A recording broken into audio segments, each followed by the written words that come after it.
Tutorial bermain board game Maju Indonesiaku. Langkah pertama adalah silakan setting seperti yang ada di layar. Di sini ada uang, di sini ada bangunan untuk rumah, ada pabrik, kemudian tambak, sawah, tempat berburu, dan hutan lindung.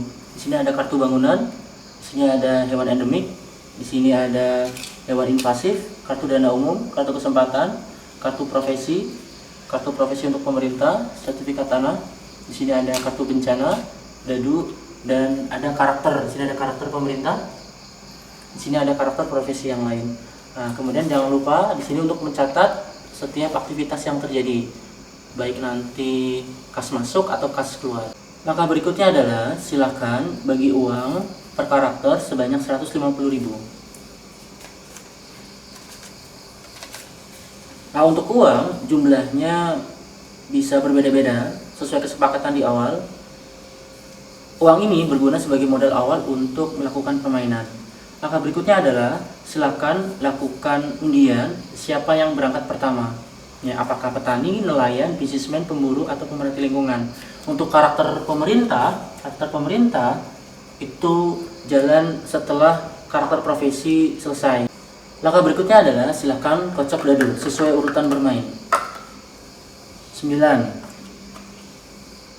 1, 2, 3, 4, 5, 6, 7, 8, 9. Setiap pemain berada di satu kotak, dia bisa membeli berapa harga dari tanah tersebut. Harga tertera yang ada di sini. Di sini tertera 5.000, maka pemain bisa langsung membeli. Ya. Pemain coba membeli dengan uang 50.000. Nah, setiap pembelian, setiap uang keluar atau uang masuk, silakan dicatat di kertas yang tersedia. Nah, ketika sudah beli, silakan diambil kertas sertifikatnya. Di sini Kecamatan Cilincing diambil. Untuk berikutnya, silakan lihat di kartu sertifikat tanahnya. Di sini ada tarif jika ada pemain yang mampir ke kotak tanah kita. Nah, untuk hanya tanah itu biaya sewanya 10.000. Kemudian di sini dikenakan pajak kepada pemerintah sebesar 5.000. Jadi pemain yang berhenti di Kecamatan Cilincing, pemain lain, maka dia harus membayar sebanyak 15.000. 10.000 untuk pemilik lahan dan 5.000 dibayar kepada pemerintah sebagai pungutan pajak. Berikutnya, kita juga bisa membangun bangunan di atas tanah tersebut, ya. Nah, bangunannya itu sesuai dengan profesi kita. Jika dia petani, maka nanti ada sawah itu yang berwarna hijau. Kemudian jika dia nelayan, maka kita bisa bangun tambak itu yang berwarna biru atapnya. Kemudian jika dia bisnismen, maka dia bisa membangun pabrik yang berwarna merah bangunannya. Kemudian jika pemburu, dia bisa membangun tempat berburu berwarna hijau. Dan jika dia pemerhati lingkungan, dia juga bisa membangun hutan lindung yang berwarna hijau. Ketika bangunan itu dibangun, misalkan di sini petani, dia membangun sawah di atas ini, dan petani tersebut membayar 50.000. Jangan lupa setiap transaksi uang masuk dan uang keluar kita perlu catat. Nah, ketika petani tersebut membeli sawah, maka biaya sewa akan naik. Nah, di sini tertulis ada wisata persawahan itu sebesar 11.000. Jadi tarifnya yang awalnya hanya tanah 10.000 menjadi membayar 11.000. Selain ada kotak tanah, di board game ini juga ada dana umum, kemudian pajak, kemudian kartu profesi dan kesempatan, kemudian teleportasi. Nah, setiap pemain yang misalkan dia berhenti di kotak dana umum, maka dia harus mengambil kartu yang ada di dana umum. Ya, dibaca, kemudian lakukan apa yang tertera di kartu dana umum tersebut. Misalkan di sini Anda harus memberikan donasi amal sebesar 10.000. Maka silakan bayarkan 10.000 tersebut itu ke bank. Taruh uangnya di sini. Nah, setiap ada pengeluaran uang jangan lupa dicatat di kertas yang sudah ada. Berikutnya juga, jika ada pemain yang berhenti di kartu profesi, maka silakan pemain tersebut mengambil sesuai dengan profesi yang dia miliki. Misalkan dia seorang bisnismen, maka ambil kartu bisnismen. Kemudian dibaca. Setiap profesi itu punya kartu yang berbeda-beda. Ya, untuk bisnismen di sini tertera penjualan lisensi. Anda berhasil menjual lisensi dan mendapatkan 40.000.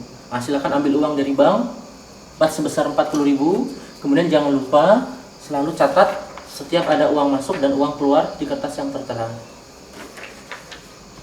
Berikutnya berkaitan dengan kotak pajak. Di sini ada banyak kotak pajak, ada pajak kendaraan, kemudian ada pajak PBB, kemudian ada pajak PPNBM. Nah, setiap pemain yang berhenti di kotak tersebut silahkan membayar pajak kepada pemerintah. Setiap transaksi yang berkaitan dengan pajak, uangnya itu lari ke pemerintah.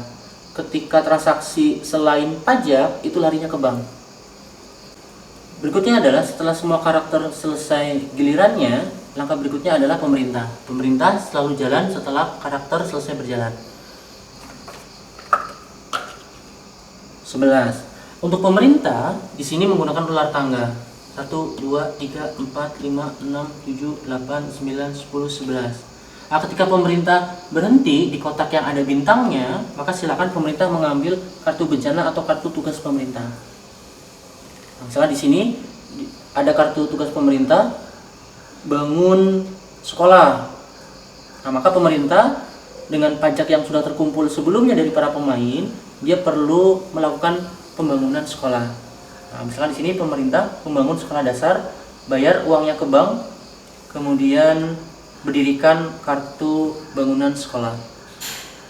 Langkah berikutnya adalah jika pemain dengan profesi businessman dan dia sudah membeli tanah dan dia ingin mendirikan sebuah pabrik, dibeli tanahnya sesuai dengan harga yang tertera, kemudian harga pabrik sebesar 50.000, terbangunlah pabrik tersebut, maka setiap satu bangunan pabrik itu akan menyebabkan tumbuhnya hewan invasif dan meninggalnya hewan endemik.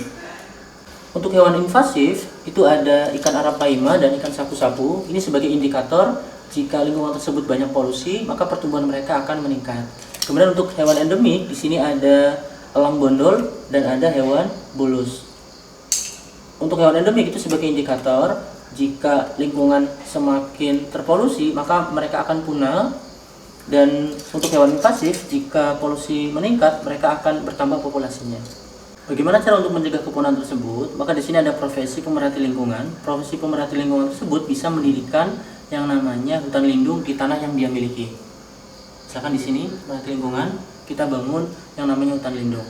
Dengan demikian, maka nanti hewan invasif akan berkurang atau kembali ke populasi yang awal, dan hewan endemik akan bertambah populasinya.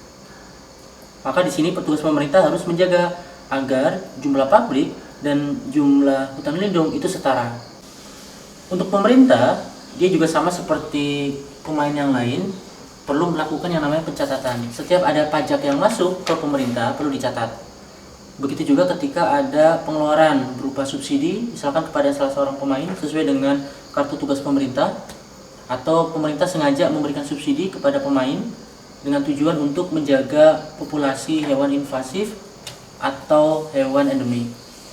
Berikutnya, ketika pemerintah di sini berhenti yang ada tanda bintangnya, maka pemerintah harus membuka tugas atau kartu bencana. Nah, di sini tertera misalkan pemerintah bencana berupa kebakaran.